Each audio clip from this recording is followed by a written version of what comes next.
Good morning, everyone. It is so good to see all of you this morning. We want to say welcome to the Southeast Leadership Day. This is an annual meeting that we host for Crop Hunger Walks in the Southeast region. And before we get started, the first thing I'd like to do is to maybe introduce our Southwest staff that support Southeast Crop Hunger Walk team. I'm Roberta Smith, and I'm based in North Carolina, and I'll ask Kevin and Renee to introduce themselves. Renee, go ahead. Okay. My name's Renee Overton, and I'm based in Raleigh, North Carolina.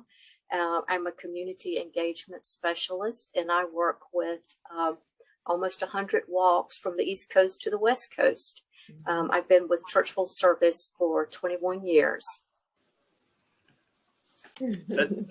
That's too impressive to follow. But hey, I'm Kevin McCoy. I am also Church World Service representative for the Southeast, and based actually out of Athens, Georgia. But I spend most of my time in the Carolinas. So great to see everyone this morning. Awesome. Thanks, Kevin and Renee. We're so glad that you've joined us this morning. We set these meetings up to kind of bring together walks in the Southeast region, walk leaders in the Southeast region to kind of learn and share. There's so many good things that happen across our southern states, and we want to make sure that that information does not just stay in your local community, but that you're also sharing out with others so that they too can learn and grow and grow their crop hunger walk.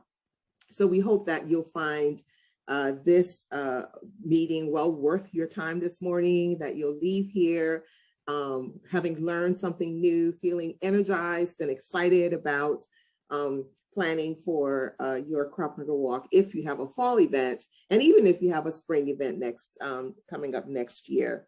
We're glad to see walks represented from North Carolina, from South Carolina, from Florida, Georgia, and from Virginia on with us today. So thanks for joining us. We have, Renee, Kevin, and I have put together an agenda for you. And we have sent out a registration form and asked a few questions. And some of you were interested in learning more about the work that CWS is doing. And so we've invited Rick Santos to join us this morning, our president, to share with you an update from CWS. We also want to recognize all of you and the incredible work that you do in your community to host Crop Hunger Walk events. And so we're going to have some recognition of our Southeast Crop Hunger Walks. And then we also want to just do some work. So we want to put some time in and really do some focused work this morning. And we have developed 3 topics that we will offer. One of them is on strengthening our planning teams. We also want to talk about recruiting new walk teams. And then we want to talk about making Walk Day an event and talk about Walk Day activities. So these are topics that, based on our conversations and our meetings with walk leaders, you have all identified as areas that you would like more information in. So we also want to leave some time at the end to answer questions that you might have during the time that we're together. So we hope that, as I said, this will be really worth your hour and a half this morning, and we'll go ahead and get our meeting started. So the very first thing on our agenda is I'd like to introduce our president and CEO, Rick Santos.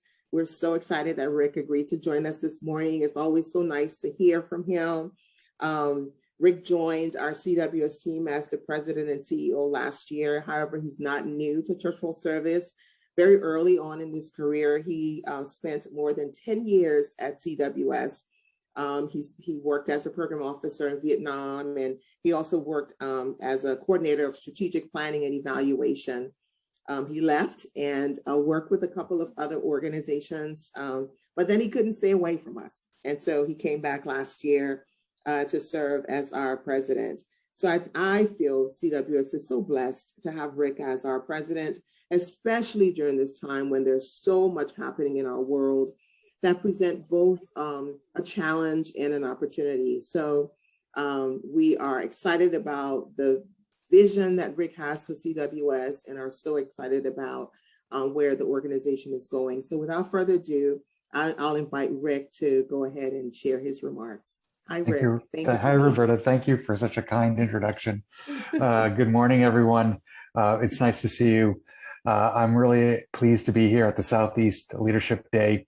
A couple of things maybe I want to say first, how much I really appreciate and I think a lot about the Crop Hunger Walks and all that you do for us as an organization, both as you raise resources for us to address issues of hunger and poverty, displacement and disasters, but also how you help raise awareness in your communities around these issues as well. It's, to me, the education piece is critically important to all that we do, so that we have people in our churches and in our communities who really understand all our challenge, that many of the challenges that we face are both local and global.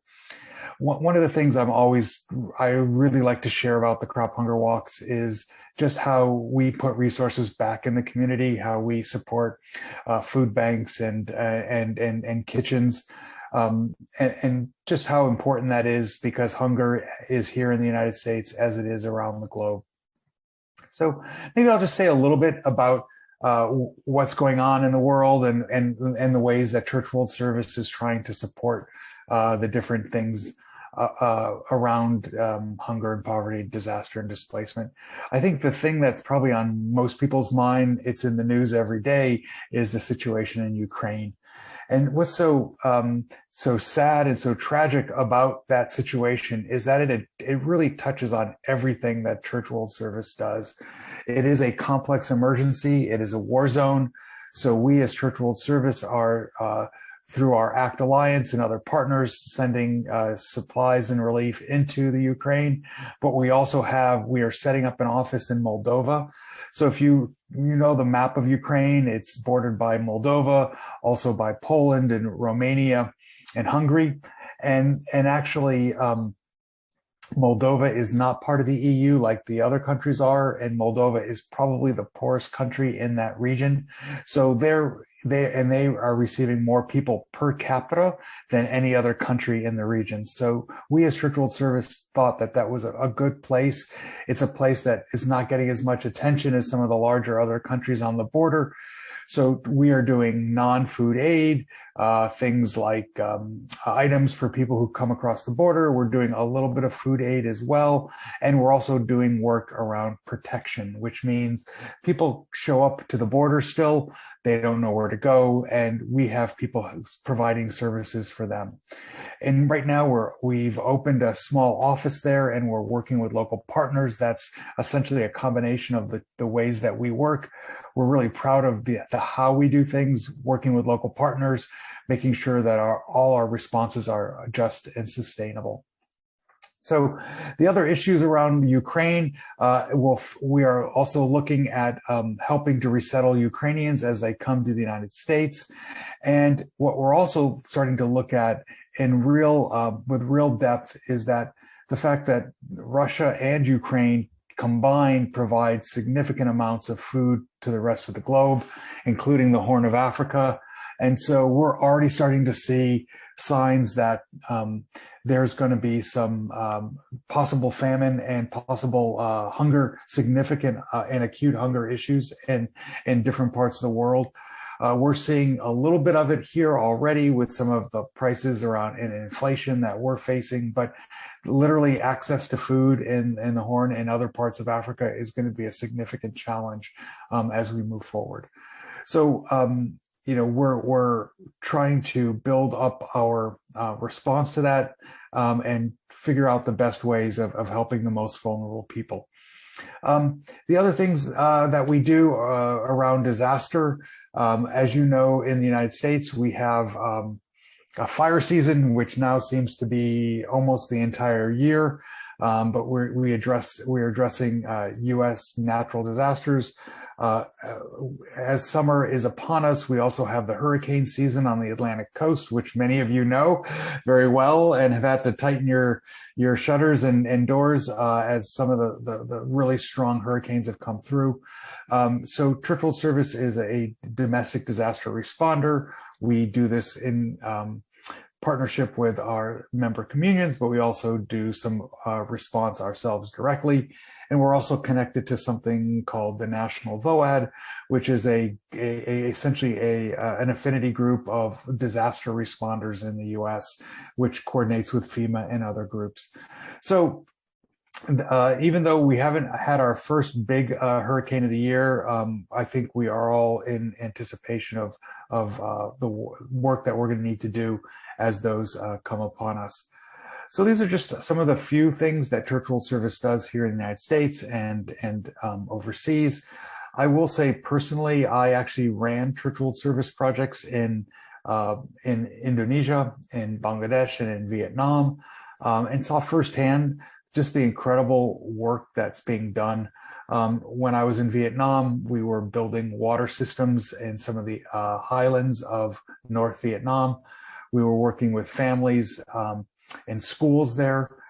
We provided support and training for local leadership around education issues. And actually, we did some small programs with health clinics up in those areas, those very remote, kind of the poorest areas of Vietnam. I saw firsthand the crop walk dollars in use and just how critical they are to the work that we do at Church World Service. I think about, for example, some of the work that we did in Indonesia, where we rehabilitated irrigation ditches for places that had a usable irrigation ditch to grow crops. We worked with other communities to provide food aid and to try to get them to do other small projects in their communities. And frankly, the money that Church World Service raised through crop hunger walks had I would say, an oversized impact for the dollars that we brought. And it's really special to see that firsthand. I work with, in Indonesia, for example, we had a small staff. We also had about 10 local partners in Indonesia that we worked with pretty exclusively, a combination of Christian partners, but also other secular and, Muslim partners there as well, as Indonesia is a majority Muslim country. So I'm just so happy that you guys are meeting. I'm really excited about your next your time on these leadership days. Unfortunately, I will not be able to join you for the rest of it, but I know you're in good hands with Roberta, Kevin, and Renee. So so really excited for you and for these days, and really thank you for what you do for some of the most vulnerable people here in the United States and overseas.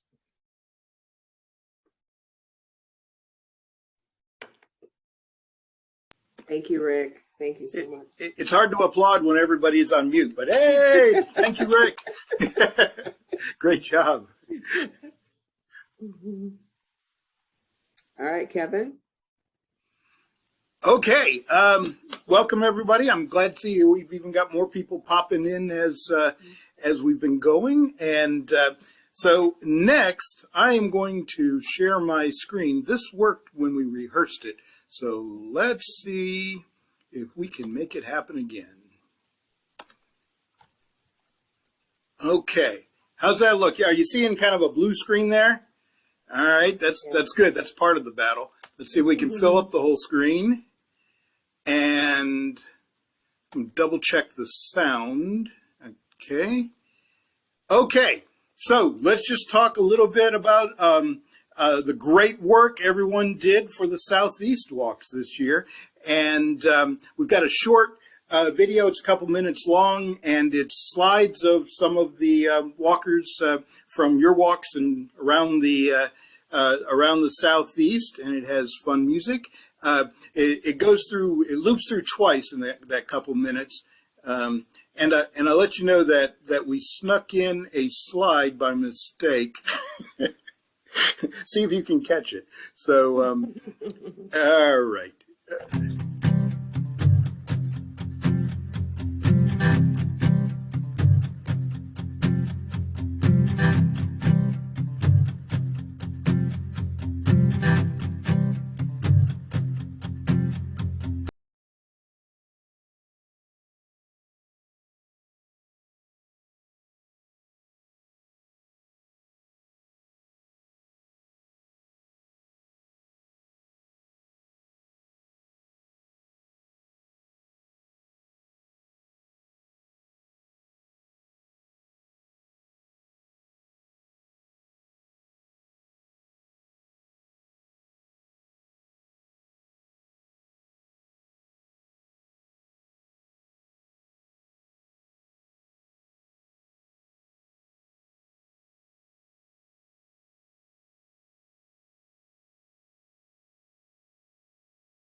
All right. Yeah, I realized I was dancing to the music, and I thought that might be distracting. So sorry about that. But yeah, I was getting into it. Yeah, great job, everyone. Thank you for the slides that were sent in. And okay, here's the Where's Waldo question. Who noticed the slide that shouldn't have been in there? I don't have the full screen here, but okay, oh, Rick, you saw it. Okay, great. Which one was it, Rick? Los Alamos, New Mexico. For some reason, when we were putting this together, Los Alamos, New Mexico popped in there, and none of us caught it until before. I am the staff person for that walk, so you guys just threw it in for me. Oh, okay. Well, we had a reason.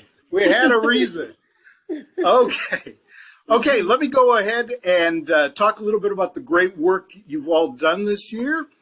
All right, if you can see my next slide. Well, I didn't mean to go that. Okay. First off, from our 5 states, congratulations. The Southeast Walks raised $1,244,155.53. Congratulations, everybody. Yes. Awesome.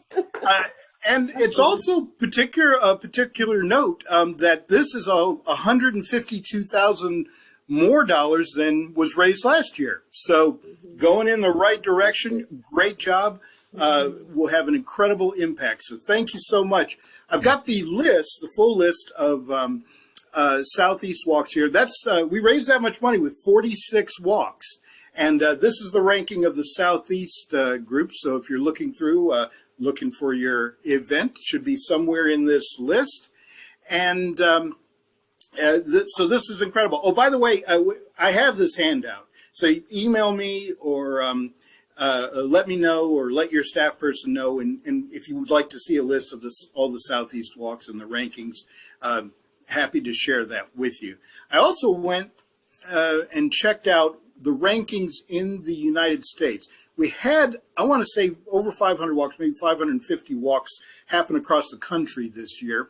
And I was trying to find a dramatic way to do that. So I just circled the ones that, if you can see the red circles, those are the ones from the Southeast that have contributed, made an impact on the top 100 walks in the entire country this year. And you can see we are all over the board, including some of the very top walks in the country.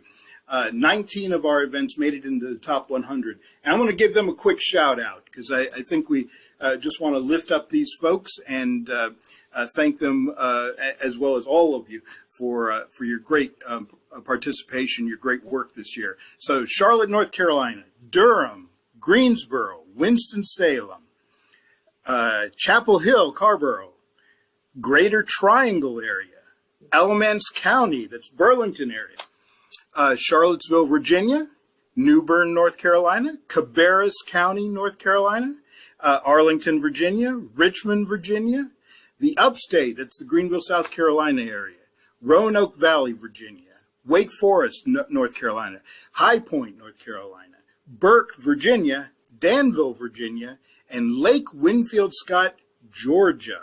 So congratulations to all of you for making the top 100 walks in the country. Okay. Awesome. Great. Well, we're going to get a chance to talk among ourselves and make other comments as we go, but this was just an opportunity to say thank you for the amazing work you do each year. Okay.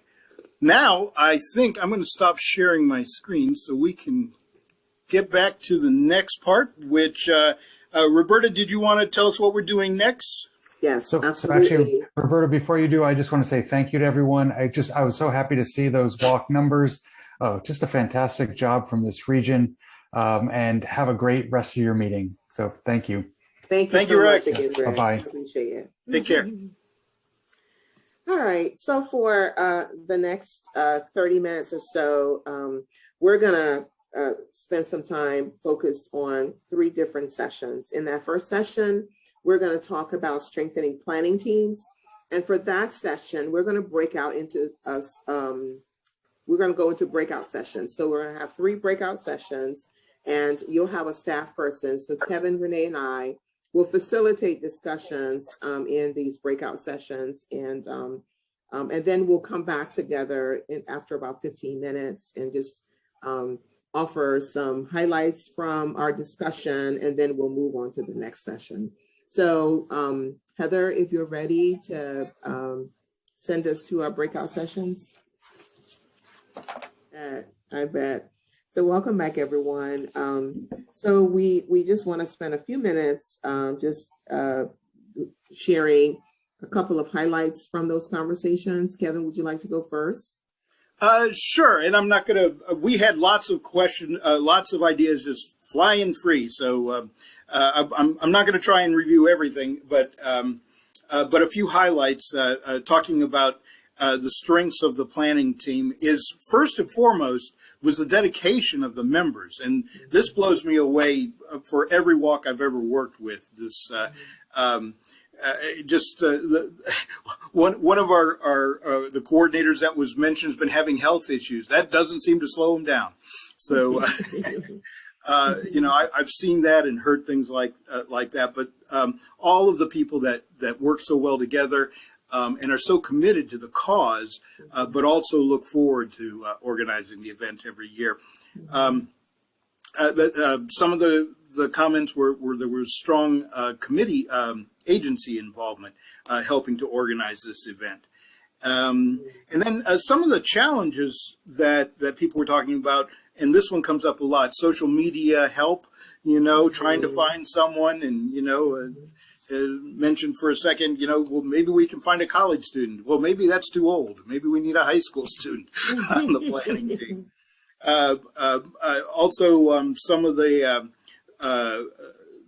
folks that we're talking about, there were several walks in the area, maybe how to combine with some of them is another idea, or looking at new models. I'm missing a lot of our material. Let me just ask if there's anybody from our group number 1. Did you want to share something that I missed, I didn't bring up?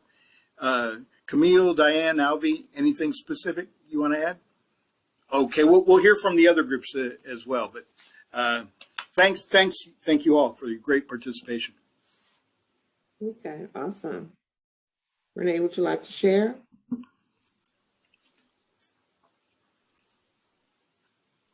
Sorry, had to unmute.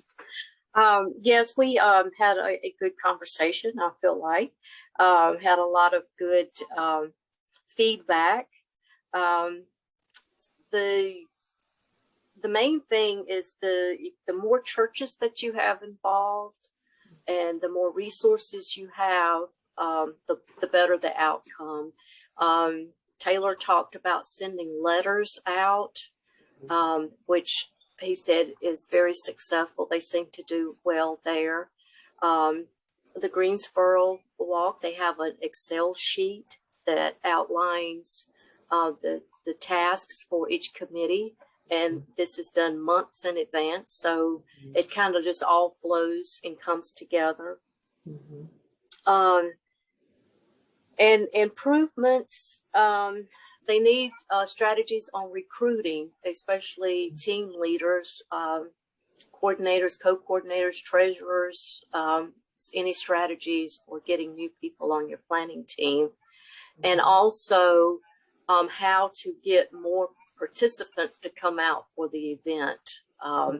Most of the churches, the youth are dwindling down, and the older members, they're just unable to come out or just don't feel comfortable continuing to come out. So these were some of the ways or questions that came up on, what could you do to improve? Anyone else from my group like to chime in and add something that I may have left out? Okay, I guess we're good. All right, thank you.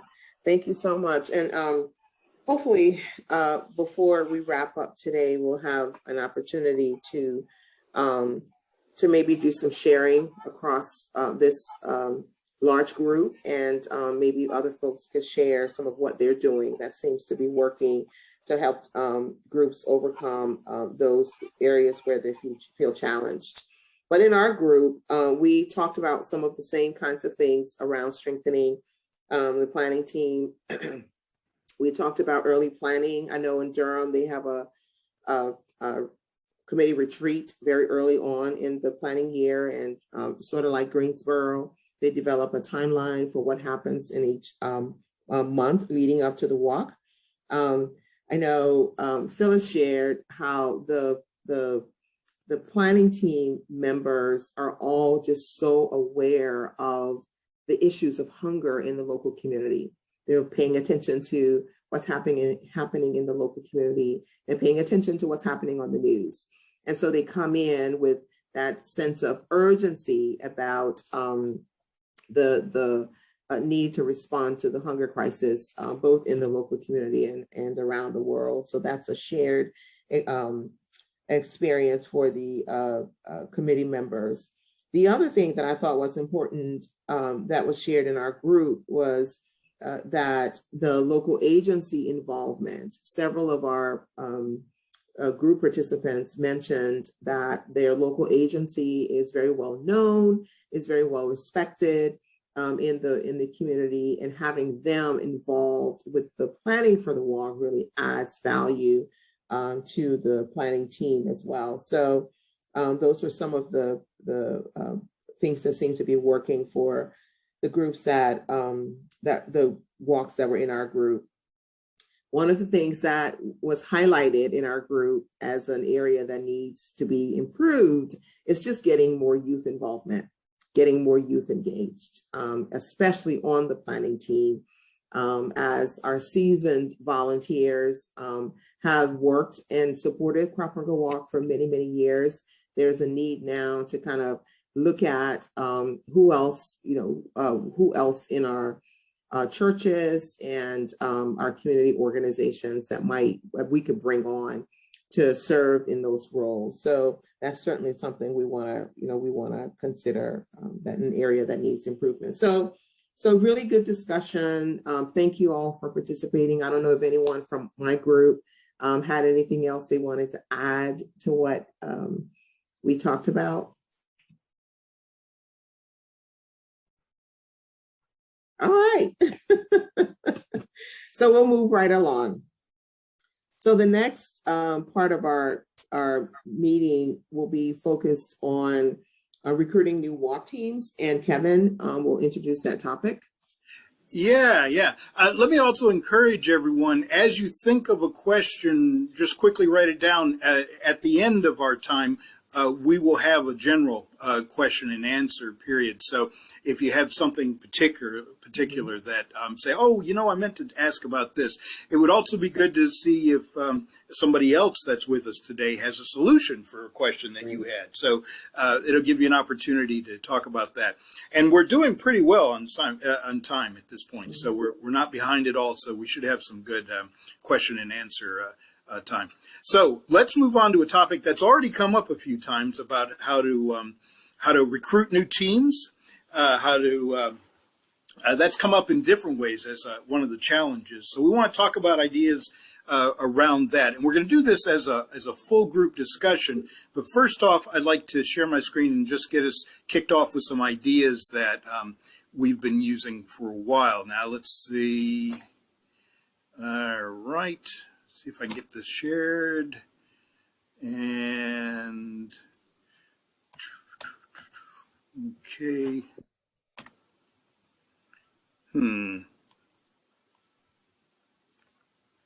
Here we go. I think we're moving now. Okay. Can folks see that screen now? How's that looking? All right. Yeah. Okay. So these are some ideas, and I'm going to elaborate on each one of these ideas. Also, I have a whole handout. You don't have to write furiously if you catch something that interests you. If you just want to let me know, and I'll send you this handout I have that gives more details behind all these topics. But these are ideas for recruiting new teams or for recruiting teams in general as well. Things you've probably tried or haven't tried, and I'll be interested to hear what you've had some great success with as we get back to our general discussion. But let me go through kind of the topics. Kind of these are the best practices, the tips that we can give you right off. So, and I can make this screen different. Well, I didn't mean to make it go away. Oh, there it is. Okay. First thing, personal interactions are key, and I'm sure you've already kind of run into this. But when you're promoting the walk and you're sending out, some people are using postcards or emails or letters to past participating teams and things. That's all great. That's your first line of getting information out there about the walk is coming up, save the date, that kind of thing. But following up with phone calls, making it as personal as possible, is always going to be key. So finding a way to divide those duties up among the planning team or other folks. Personalize your emails. If you notice that a group hasn't responded, and they're always a part of the walk every year, well, maybe a personal email to that past team captain. In fact, a lot of times the reason there haven't been responses is there are turnovers in congregations and other groups about who the contact would be. So, asking them to confirm who their contact is another way to get that going, making it as personal as possible. And then I always, all of those promotions always end with sign up your team online. And so what I end up finding is that you've got you've got a group you haven't heard from, and they haven't emailed directly back to you or something like that. But then you check the website, and they're already on the website. So you've got them committed. So make the personal interactions a part of your regular promotion. Next one, publicize widely. There are a number of opportunities for this. Well, the first thing, and not everybody thinks to do this or takes advantage of this, but get the online email list. The people that signed up online the previous year, we've captured those emails. Maybe, and they're not all team captains, but maybe that you want to kind of get the word out through all of them. And maybe they're the ones that ask their team captains, hey, have we signed up for the walk yet? You know, you kind of get people helping each other. So you can get that online, those emails of everybody that signed up online. You can get those from your Church World Service representative, or the treasurer usually has that list as well. You may try to have a few folks do some research, check out websites. Maybe there's some congregations or groups that haven't participated. And you think, you know, this is the kind of thing they would usually, they would really like. But you don't know anybody from that church or that group. So doing a little research, go to their websites, find out who the youth director is, the mission director. Make sure those folks get an invite to participate in the walk. And then posting to online community calendars to get the word out to the community. So publicize widely.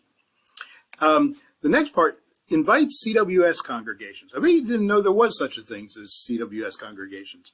Well, Church World Service is actually an organization that represents 37 different denominations. And these are most of the larger denominations that would be in your community. United Methodist, Presbyterian, Lutheran, Episcopal, and many varieties of Baptists. You know, just a lot of different groups. AME Zion. So there are 37 that are official members of Church World Service, and you can get that full list from the CWS website, cwsglobal.org. Just go there, scroll down to the bottom, and you'll see a whole list of all 37 members. But these are people that have at least they've heard about Church World Service. They've probably heard about the Crop Walk. Actually, a lot of folks have heard about the Crop Walk, even if they haven't heard about Church World Service. So maybe those are the groups you target and compile information for. So reaching out to CWS congregations. Also, a number of communities have local ecumenical groups that get together, or local interfaith groups that get together. Making sure you get a chance to send those groups information about the walk, or contact people there. Sometimes you get a chance to do a presentation at one of their meetings and tell people about the walk that way. Peer-to-peer recruiting. You know, when a group that's already participating is able to talk up the walk with another group, that's really effective. So encourage existing groups. Maybe you've got some great contacts with a Presbyterian church and says, have you talked to all your Presbyterian friends in other churches? And, you know, let groups encourage people that you know that are in the community with a particular group to talk to other people of a similar group. Sometimes churches particularly will have a sister church, another group that they do things with. Is their sister church participating? So peer-to-peer connections, any way you can encourage that. Here's one that you probably noticed this works, but, you know, it can be encouraged. Encourage large congregations to have more than one team. You know, expanding the teams, maybe their youth group is one team, and then maybe their Sunday school class is another group, or they have a study group, or a Bible study group, or a book group, or something within the congregation. So maybe you have 2, 3, or more teams, all out of one congregation. And sometimes it sets up a little bit of a challenge within that church, and they see who can outdo each other with the fundraising and things. But that's another way of expanding the teams. Getting the local agencies involved. I know that's already been mentioned a few times, but they have community lists. They have lists of supporting groups that may not be involved in the crop walk at this point, or haven't had a chance to get involved. But if they're not, even if a representative isn't on your local team, encourage them to promote the walk through their newsletter, through an email out, share the date of the walk, that kind of thing.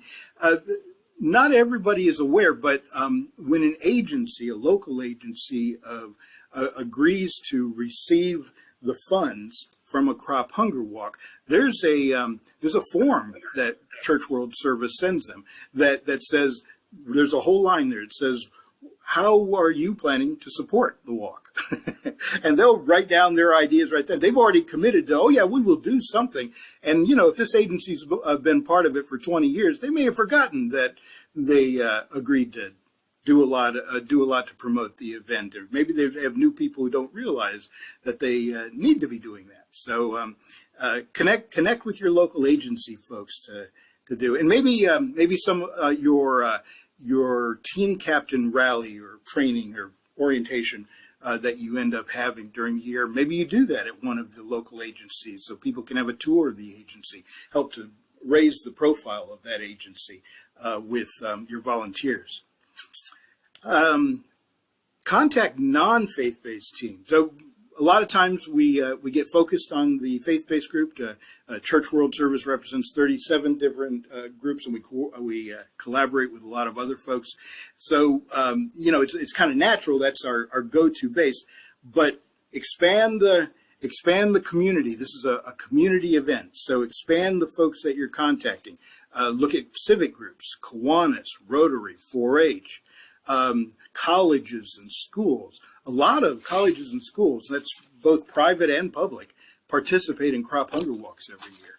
So looking for ways to find, and it's usually a matter of finding that one person, like a social studies teacher or maybe an advisor to one of the volunteer groups in a high school or maybe on a college campus, it's campus ministries that you want to approach. So there are a variety of ways to do that, to get more folks involved, more teams involved from colleges. Businesses are always a great way to, a great idea for getting them more involved too, to have a team.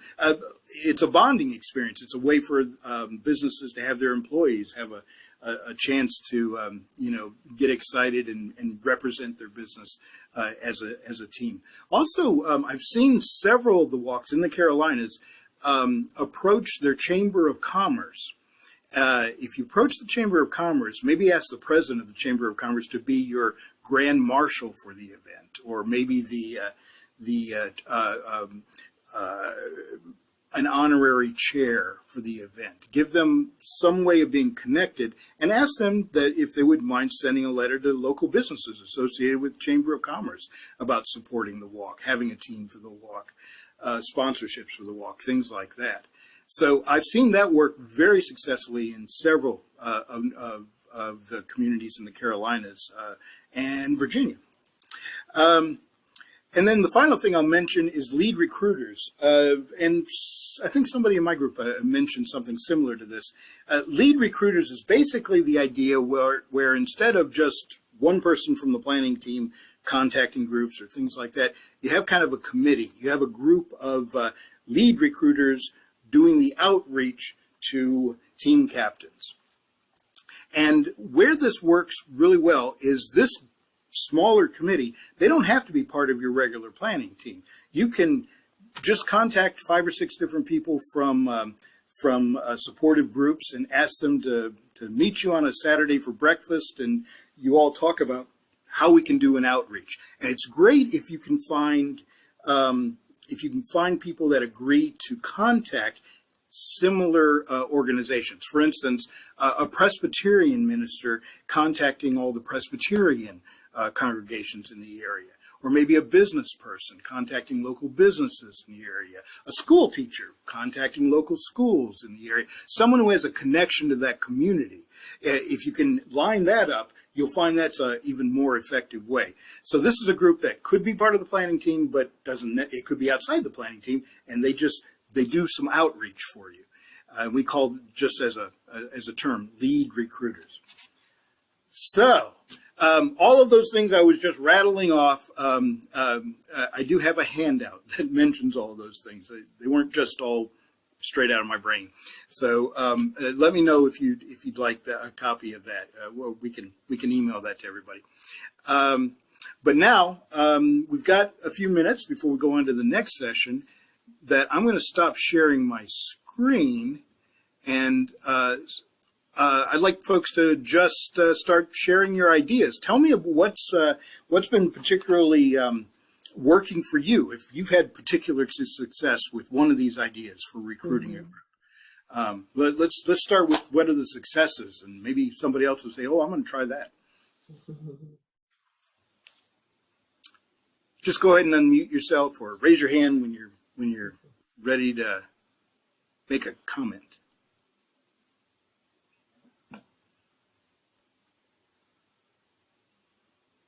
Successes. Well, let me throw out a topic. Schools. Who's had some successes with schools recruiting? I see Taylor unmuted. He's thinking about it. Yeah. We have had some great success in the past with a lot of that stuff. Oh, good. We had a high school teacher who was head of the Key Club. Yeah. And got the Key Club involved. And the problem is that guy retired. Yeah.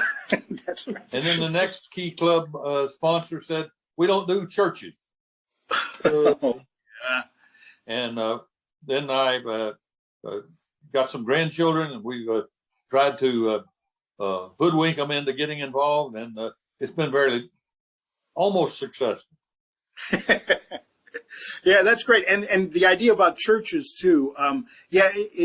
Trying to convince people. I mean, that this is a community event and it's raising money for local and world hunger. It's not a church event per se. That may be the way to go with it, but you have to develop a relationship with someone. Find someone who's passionate, like you mentioned. You had a teacher that was very passionate. So, so that's another challenge. Thoughts, other ideas. Kevin, one thing I thought about when you were talking about getting non-faith groups involved, I had several walks the last couple of years who really focused on organizing neighborhood teams. Because they were doing mini walks, they invited their neighbors to walk with them. And so we're able to form a team just based on a group from a subdivision. Yeah. So that was a really neat way to recruit some new teams as well. And then I've had some of my walks, especially this year, with more and more walks having in-person events. One of my coordinators just walked along the walk route and invited all the businesses along the walk route to join, to organize a team and participate in the walk. Because walkers were going to be passing by there anyway. And so it just made sense to invite them to join the walk. And that was really successful. Excellent. Yeah, I had a walk that was putting up little flyers or posters in businesses along the main drag that people would be walking by. So any business that says this is a great idea, we were supportive, they'd have a little flyer in their window. And that's always fun too. Other thoughts, successes you've had is what we're kind of focusing on, ideas. Interfaith groups, a lot of our groups are from the Christian tradition, but some huge successes we've had with having Jewish teams and Muslim teams. I'll say I don't think I have anybody here from the Greenville, South Carolina walk, but the best team out of that walk this last year, they brought 50 members to walk in their team, and they raised over $12,000 as a team, and that was the Islamic Society of Greenville, South Carolina. It's and it was a matter of just finding someone who, just making contact with that group, and then finding out that one of the members was very excited about being part of a charity event. And suddenly, 50 members showed up for this walk, which only had about 250 people total. So. Awesome. I'm not sure if you can really, I guess, count this as a success, but it can be very successful in trying to recruit young people like middle schoolers and high schoolers. It's reaching out to your local Crosby Scholar representative. Most middle schools and high schools within the area have a Crosby Scholar representative and a recruiter to get students to be involved in those organizations. And the one main thing to being a Crosby Scholar is getting community service hours. Sure. You need a minimum of at least 2 hours of community service to be involved in Crosby Scholars. And trust me, most kids end up racking up 10 plus hours before school years is done. Some kids even do up to 100. How they do that, I will never know, but God loves it. But and being involved in something like the Crop Hunger Walk or any local community walk is a great way to rack up those numbers. My daughter herself, when she just was starting middle school, one of the things that she did, and it was kind of a bonus for her, is volunteering with our local Winston-Salem Crop Walk. But, you know, flip that same coin. Main reason she did it, she wanted to get some snow cones. And she did. But it worked. You know, you kind of have to have something, you know, in it for, you know, kids that are willing to, why in the world would I want to give up my Saturday or Sunday afternoon to go hang out with a bunch of, well, let's face it, old people. Yeah, people, just people. Yeah. Yeah. Well, to them, anybody over the age of 20 is now considered old. But yeah. But it gives them an incentive. And if they bring their friends in and you get to, you know, have on face paint or carry a sign or do like an in-house competition between like the middle school and the high school, you know, it's this, you know, put something, an element of fun in it. They'll forget about the fact that, oh, I'm doing this for Crosby Scholar. No, they're doing it for one, a good cause, and two, they're having fun at the same time. So for those of you who are really trying to get your youth involved, go that route and then see what happens. Yeah, Alvy, you gave me a great lead into our next session. So we're going to go to that in just a second. So great. Thanks for the segue, the lead in for this, where we're going to talk about walk day activities and making these fun and attracting children and youth and things like that. We're going to talk about that in a second. But I also wanted to mention one of the resources that Church World Service has on their website. Go to crophungerwalk.org. And there's a little tab up top that says resources. Click that button, and you will see a number of things that we've put on the website that you might want to read through. And pertaining to what we're talking about, publicizing the event and things like that, there are templates that we have for press releases, for bulletin announcements, for a PSA for PSAs for radio and television, and there are a variety of things you could look through to help get the word out about inviting new teams. So crophungerwalk.org, and then push the tab at the top that says resources, and you can spend the day looking through that. There's plenty of stuff there. So just a thought. Roberta, Renee, I think we're ready to move on to the next section. Are you agreed? Absolutely. Then let's turn it over to Renee, and I'm going to share my screen again for the slides, right? Yes. Okay.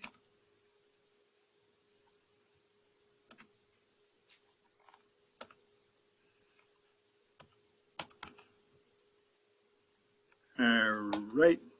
Renee, as soon as I figure out how to make this thing move again. All right, stop that. Screen sharing has stopped. All right, wait a minute. Technology. We talked about in our small group finding a high school kid to help us out, and I can always use one of those. So, all right. That's the wrong slideshow. No, it's here, there somewhere. Okay. All right. Am I sharing? Yeah, you need the full screen. There you go. All right. Let's see if that works for a while. Renee, it's all yours. Okay, thank you. So this next category or section we're going to talk about is making walk day an event, walk day activities. These were shared from many of our walks, and therefore all age groups. And just something to add some jazz or enhance your walk and make it more enjoyable and fun. So this first slide, you'll see a great group walking, and they have homemade signs. And the signs will alert and promote the event for passerbys. People get interested in what is this group walking for? So these signs are great, and they're fun to make. Selling t-shirts. If your walk sells t-shirts and you have a lot left over, walk day is a great opportunity to set up a table and continue to sell the t-shirts. Renee, I'll jump in. Yeah, I'll just jump in and say not all the walks sell their t-shirts. And oftentimes you need sponsors to pay for them. And so a lot of the walks will just give them away. But it's usually first come, first serve when they show up at the walk, or maybe ordered them in advance or something like that. So it's if they order a couple hundred shirts, it's the first couple hundred people that show up that can get a free shirt. Okay, good. Collecting canned foods. This is great. A lot of walks will ask participants to bring some canned foods for the local food bank. I actually have a walk that sponsors the Backpack Buddies program, and they collect, I don't know how many jars of peanut butter. So this is a great visual. It's a good reminder of why we're doing what we do, and it puts the local aspect into the walk event. Mm-hmm. Absolutely. Exactly. Go ahead, Roberta. Sorry. No, we've had several of our walks just have the local agency attend the walk. And in some cases, if they have a van, they'll bring their van on site to collect those donations. But it's just a good visual for walkers to see how their support is impacting local hunger. That's exactly what I was going to say. Face painting, and this is always a big hit with the kids. They love, for some reason, paint on their face. And so it's fun for them. Either one, would you like to elaborate more on this? Oh, I'm going to say, I mean, just what you're saying there. I've had walks that were basically in freezing weather or raining or whatever, and the kids still line up to get their faces painted. It's like, oh my gosh. Yeah, and it is always a big hit. Yeah, it looks like was these college students doing the painting? It's a good way to use them. Absolutely. All right. These are the photo backgrounds. These are a big hit. I like this one. It's a fighting hunger background, and it looks like it has the different placards that you can choose, and the boxing gloves. And I guess this is more for the younger crowd, and posting them on social media is a good way, again, to promote. This one same is sort of thing. Yeah, and this one's pretty easy to make. Take some styrofoam or something hard and cut out the center, and then put a logo poster on there and do a homemade picture frame. And this is a multiple suggestions. Dogs, a lot of walks, they'll bring their pets out. Another photo opportunity at the bottom. The top right, is that like tattoos? Yeah, it was actually the Islamic Society had someone who did henna art. Oh, henna. Okay. Yeah, see, that's great for the younger people. And then the food vendors, this looks like the slushy machine that the person was mentioning earlier. And food always is a good draw to bring people out. Absolutely. I know several of my walks have food items donated and as in kind from different groups for the walk. We have a church that has a popcorn machine in Chapel Hill they usually will bring their popcorn machine out and they have popcorn for days. UNC Healthcare donate cookies for the walk. In Durham, they have lots of individuals who actually bake cookies and donate them to the Durham walk. So that's always a neat treat for folks who participate, and we look forward to getting a cookie or a bag of popcorn or just something, a small snack at the end of their walking. Yeah, nice treat. And I think people will recognize, or Alvy and Graham, who are here with the Winston-Salem group, recognize this photo as being their snow cone treats, which has had many versions in the past, but snow cones at the end of the walk are always a big hit. This is a great educational activity for the youth. You can find the resources online at cropfungerwalk.org, and I believe it's under the Educate Others category, and you'll find the printouts and all the instructions. And you have 4 categories that you focus on: water, hunger, health, and education. And you have a table set up for each category. And as the kids go to each table, they'll learn about the topics and then have their little passport handout stamped or put a sticker on there. And here's one of the tables here. I think this is the water. Right. Yeah. Yeah, it's great. I'll mention that you can do this a number of ways. Like what Renee was saying, on the website, you can get the instructions and even a printout of the passports and things like that. You can also modify the templates. Some of the walks I've worked with have added local agencies to be another station for the kids, in addition to these 4 that are represented here that talk about water, hunger, education, health, things like that. But you can do them, you could have this as a pre-walk activity and just set up the stations in your kind of staging area before the walk starts. Or this picture comes from Winston-Salem, and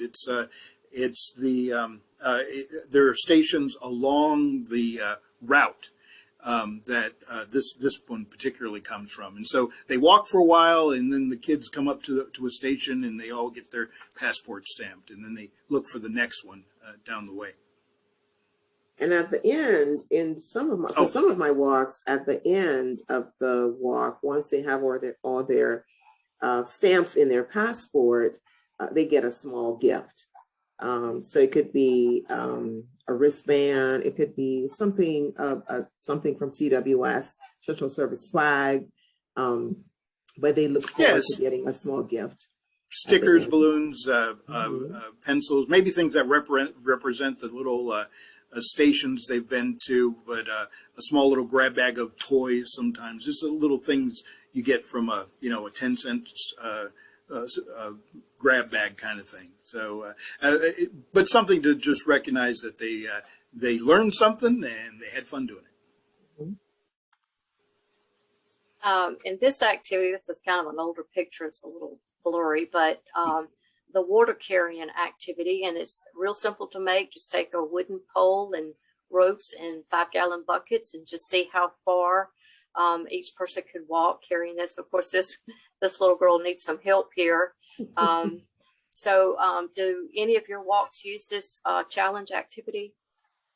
Oh, I know that a number of mine do, and they use it in different ways. Well, for one thing, let me just say, this isn't something just made up. The yoke and carrying water, we've got pictures of people all over the world doing this because they have to every day. And oftentimes it is the girls, and this girl would be about the right age as the person that has to go to the river or the well or something to get the water for that family during the day. So it's actually very accurate, and for our kids to kind of experience that and learn something about what it's like around the world. But sometimes this is an activity associated with, say, that passport activity where they go to the water table, and maybe this is something they try on the yoke. Or you can have people walking around through the crowd and say, let me tell you about this, about the issue of water and who has to go get the water. And try this on, see what you think. How far could you go if you were carrying these buckets of water and things like that? So a lot of different ways of using this educational activity, and the kids love it. It's a lot of fun. They can also try and balance one of those big jerry cans on their head and see how far they walk with that too. So I mean, there are lots of ways they can educate people and learn something about how children have to do things around the world. The next slide. Yes, mascots. They're always a big draw, especially in competitive sports. People love to have their photos made with mascots. And the other slide is a hands-on activity. This looks like making hygiene kits. Was this yours, Roberta? Yes, yes. This is the Durham Walk.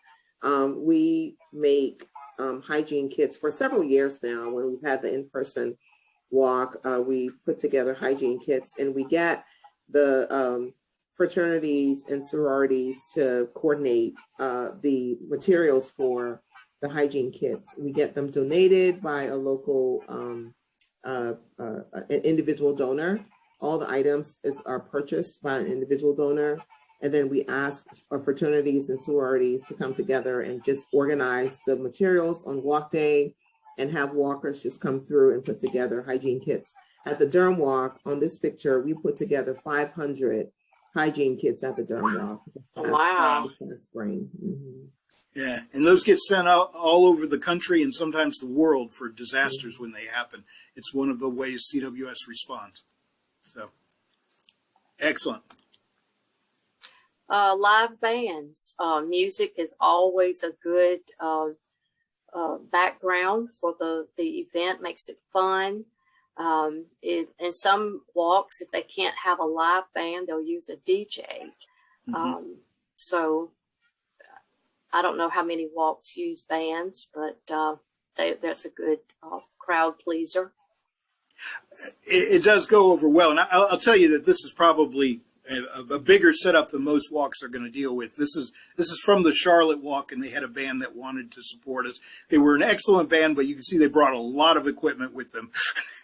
You know, most of the times if you get a band, you'll get a trio that will have a microphone and a very small speaker, and that's it, kind of thing, you know. But, you know, live music helps, but the DJ and having other music also helps. So this just happened to be a very elaborate setup. And the last slide, this is a fun activity, a warm-up exercise before the walk, and gets everyone pumped up and ready to go. And every time I see this picture, I have to laugh a little, all the mascots warming up. But anyway, that's a great fun activity to bring everyone together and get ready for step-off time. Exactly. Stretch and warm up, ready for the walk. And yeah, the mascots are a lot of fun. Okay. Those are ideas that we've picked up from walks throughout the Southeast. Earlier I bragged that we had plenty of time. We are right about our stopping point now, but let's see if there are other questions or that we have from the group. And if we don't get them answered right now, maybe we can get them answered later. But questions, raise your hand if you've got a thought or you want to brag about something your event does particularly well.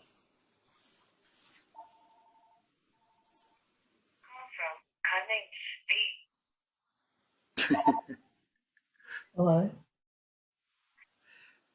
Any other thoughts? Walk day activities that are working particularly well for you?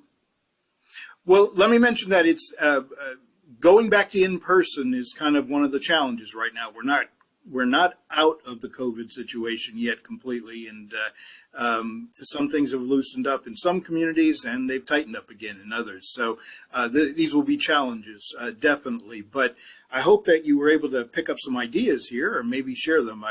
I know that several of my walks have picked up that snow cone idea from Winston-Salem that has been doing it for a long time. So. Yeah, I think Heather had shared a couple of ideas in the chat box that it might be nice to share with everyone. But she talked about under resources on the Cropper Walk website, You can find thank you memes. You can find social media ideas. So lots of nice infographic that you can use on social media. You'll find a memorandum of agreement or memorandum of understanding that you can use with your local agency, some business sponsorship ideas, and so many resources. She also wrote in here that you can donate pumpkins as another fun walk day activity. Have donated pumpkins to paint especially for fall crop hunger walks or just decorating donuts. And then she also has on here popcorn machine, having a popcorn machine as well. So, and Alvy says she loves the education stations during the crop walk. So thank you all for that information. Are there any questions before we wrap up?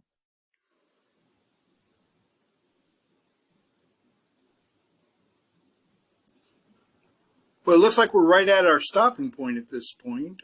So we're going to say goodbye. Renee,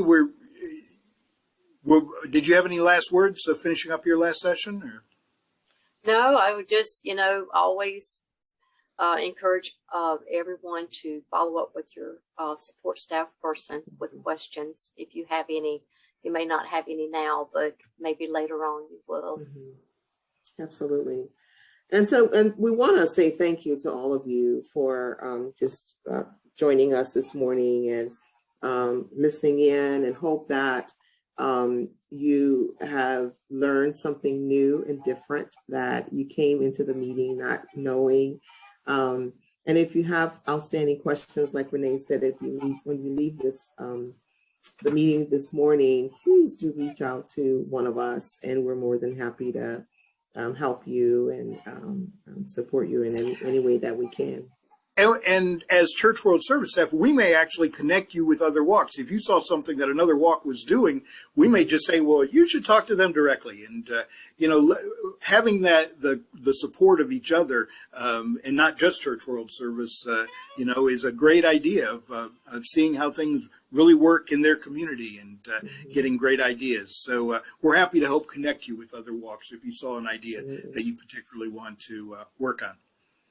So.